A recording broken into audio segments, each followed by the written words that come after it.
Good afternoon student.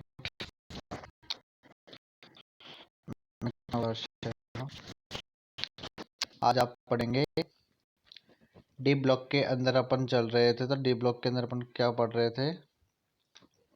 कल अपने पढ़े थे चुंबकीय गुण।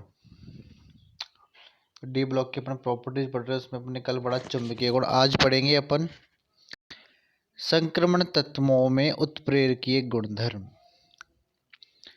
उत्प्रेरक अपन जानते हैं कि उत्प्रेरक क्या होता है, कि ऐसे रासायनिक पदार्थ जो स्वयं अभिक्रिया में भाग नहीं लेते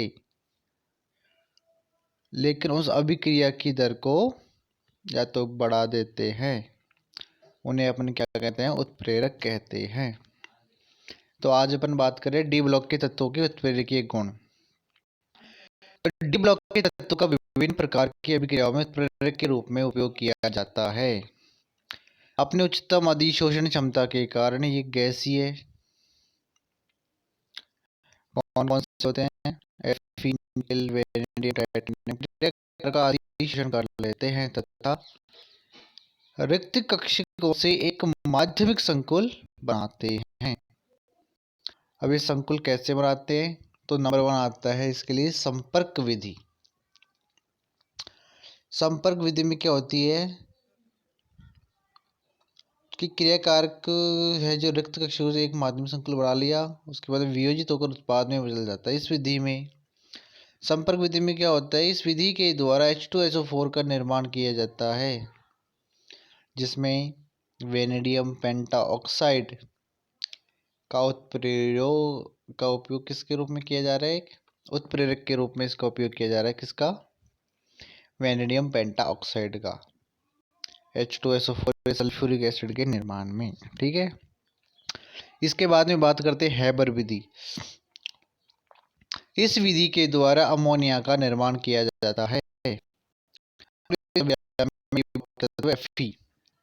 Fe में लोहे का उपयोग किया जाता है किसके निर्माण में? अमोनिया के निर्माण में। नंबर 3 पे आता है हाइड्रोजनीकरण। हाइड्रोजनीकरण में क्या होता है? एल्कीन के हाइड्रोजनीकरण में निकल उत्प्रेरक का उपयोग किया जाता है। हाइड्रोजनीकरण मतलब उसके अंदर क्या है? हाइड्रोजन अपन डाल रहे हैं ऊपर से, तो CH2 डबल बॉन्ड CH2 क्या हो जाएगा? एथीन। एथीन के अंदर हाइड्रोजन ऐड कर रहे हैं किसकी उपस्थिति में? निकल उत्प्रेरक की उपस्थिति में अपन ऐड कर रहे हैं। तो किसका निर्माण हो रहा है? CH3CH3। यहाँ एल्कीन था, यहाँ किसका हो गया? एल्केन बन गया। संक्रमण तत्वों का उपयोग विभिन्न प्रकार की रासायनिक अभिक्रियाओं, समांगी और विषमांगी उत्प्रेरक की अभिक्रियाओं में उत्प्रेरक के रूप में इसका उपयोग किया जाता है। अब समांगी अभिक्रिया क्या होती है और विषमांगी अभिक्रिया क्या होती है, इसके बारे में अपन जान लेते हैं। समांगी अभिक्रिया वही होती है जिसमें अभिकारक एवं उत्प्रेरक क्या हो? एक ही अवस्था में हो, जैसे द्रव्य या गैस। तो ऐसी ये उत्प्रेरक क्या है? ऐसे समांगी उत्प्रेरक कहलाते हैं। ऐसे उत्प्रेरक क्या कहलाएंगे? समांगी उत्प्रेरक कहलाते हैं। और विषमांगी उत्प्रेरक या विषमांगी अभिक्रिया। अब विषमांगी अभिक्रिया जान लेते हैं अपन सीधा सा, कि विषमांगी अभिक्रिया में क्या होता है कि एक उत्प्रेरक और उत्पाद या अभिकारक उत्प्रेरक उत्पाद क्या तीनों अलग अलग अवस्था में होते हैं, या उत्प्रेरक और अभिकारक एक अवस्था में और उत्पाद अन्य अवस्था में होता है। तो ये क्या था? संक्रमण तत्वों के उत्प्रेरक के गुण। ये संक्रमण तत्वों का उपयोग किसके अंदर भी किया जाता है? उत्प्रेरक के अंदर भी किया जाता है। इसके बाद में अपन पढ़ते हैं कि डी ब्लॉक के तत्वों का उपयोग किसके अंदर किया जाता है? संकुल निर्माण के अंदर। संकुल को बोलते हैं कॉम्प्लेक्स फॉर्मेशन। कि कॉम्प्लेक्स फॉर्मेशन के अंदर भी किसका उपयोग किया जाता है? डी ब्लॉक के तत्वों का, जो अपन 12th क्लास के अंदर पढ़ के आते हैं चैप्टर। तो वहां भी अपन क्या करते हैं? डी ब्लॉक के तत्वों का उपयोग करते हैं किसके निर्माण में? बड़े बड़े कॉम्प्लेक्स बनाते हैं, उसके निर्माण में किसका उपयोग किया जाता है? डी ब्लॉक के तत्वों का उपयोग किया जाता है।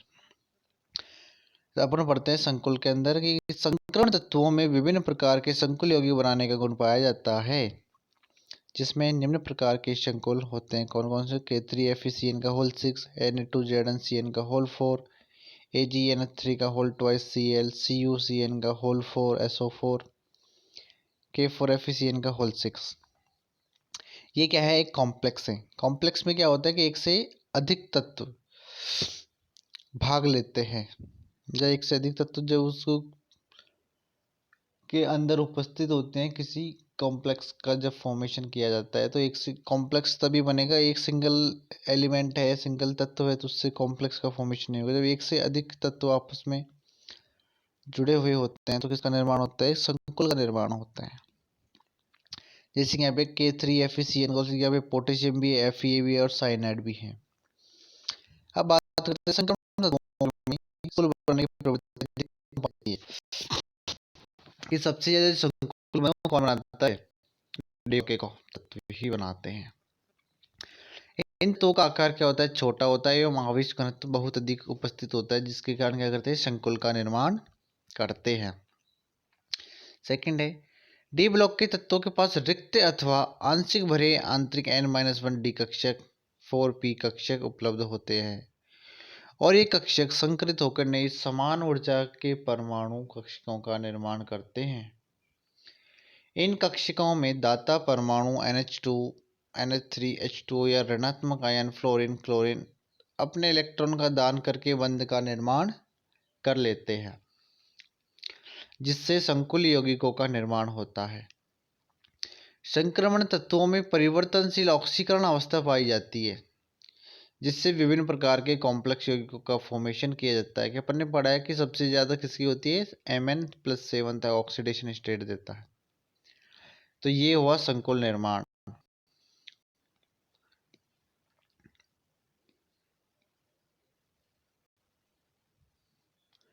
अब उसके बाद में आता है 8th पॉइंट कि संक्रमण यौगिक और क्या क्या देते हैं, रंग।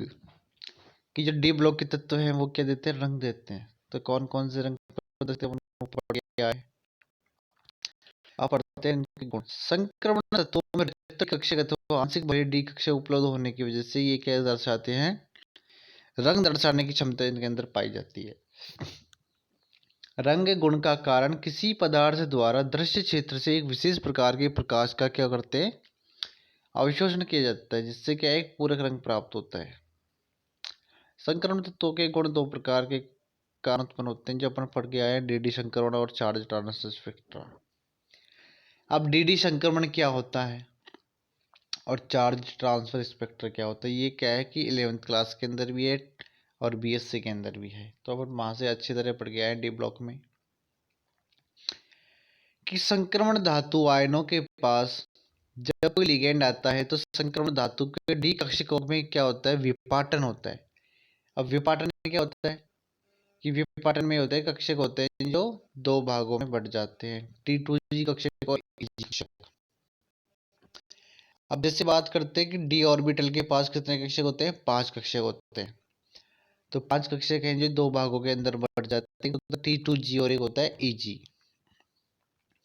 अब बीज भी क्या है, अष्टफलकीय संरचना के अंदर अलग तरीके से पाए जाते हैं और चतुष्फलकीय संरचना के अंदर अलग तरीके से पाए जाते हैं। तो अपन बात कर रहे हैं अष्टफलकीय संकुलों की।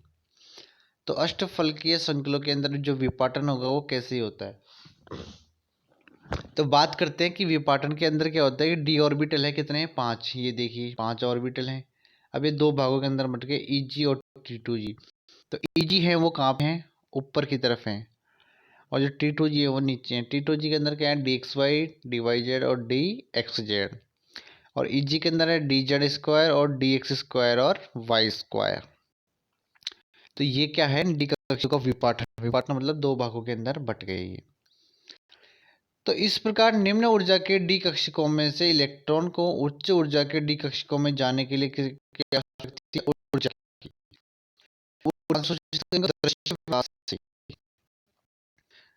एक तो अल्ट्रावायलेट यूवी रीजन, एक होता है दृश्य क्षेत्र। तो दृश्य क्षेत्र से क्या करते हैं कि ये ऊर्जा का क्या करते हैं, अवशोषण करते हैं। अवशोषण किस रूप में करते हैं, फोटोन के रूप में। अब जो ऊर्जा का अवशोषण कर लिया तो फिर क्या करते हैं, संक्रमण धातुओं के संकुलों में रंग प्रदर्शित करने की क्षमता पाई जाती है। जो ये ऊर्जा का अवशोषण करेंगे तो ये कलर शो करते हैं, जिसके कारण क्या है, ये डीडी संक्रमण के थ्रू क्या कर रंग शो करते हैं। अब बात करते हैं चार्ज ट्रांसफर स्पेक्ट्रा कि चार्ज ट्रांसफर स्पेक्ट्रा क्या होता है। कि संक्रमण धातुओं के वे संकुल यौगिक जिनमें संक्रमण धातु के पास एक भी अयुग्मित इलेक्ट्रॉन उपस्थित नहीं होता, फिर भी उनमें रंग को प्रदर्शित करने की क्षमता पाई है, जिसके कारण क्या है कि चार्ज ट्रांसफर स्पेक्ट्रा होता है। जिसके चार्ज ट्रांसफर अपन पढ़ के आएंगे क्या होता है कि चार्ज का करते ही ट्रांसफर कर देते हैं कि एक पास के इलेक्ट्रॉन के ऊपर जो चार्ज है उसको दूसरे के ऊपर ट्रांसफर कर देते हैं, जिसके कारण क्या है कि ये रंग प्रदर्शित करते हैं। तो वैनेडियम की बात करते हैं तो वैनेडियम की +5 ऑक्सीडेशन स्टेट में क्या होता है, नारंगी और पीला रंग दिखाई देता है। इसी प्रकार क्रोमियम +6 ऑक्सीडेशन स्टेट में कैसा रंग दिखाई देता है, नारंगी रंग का दिखाई देता है। उसके बाद में आते हैं द्विअंगी यौगिक। अब द्विअंगी क्या होता है कि नाम से पता है कि दो तरीके के यौगिक होंगे। तो द्विअंगी यौगिक वे होते हैं जिनमें संक्रमण धातु के साथ एक ही प्रकार का कोई दूसरा तत्व जुड़ा होता है, उनको क्या कहते हैं, द्विअंगी यौगिक कहते हैं। इसके बारे में अपन पढ़ेंगे नेक्स्ट क्लास में।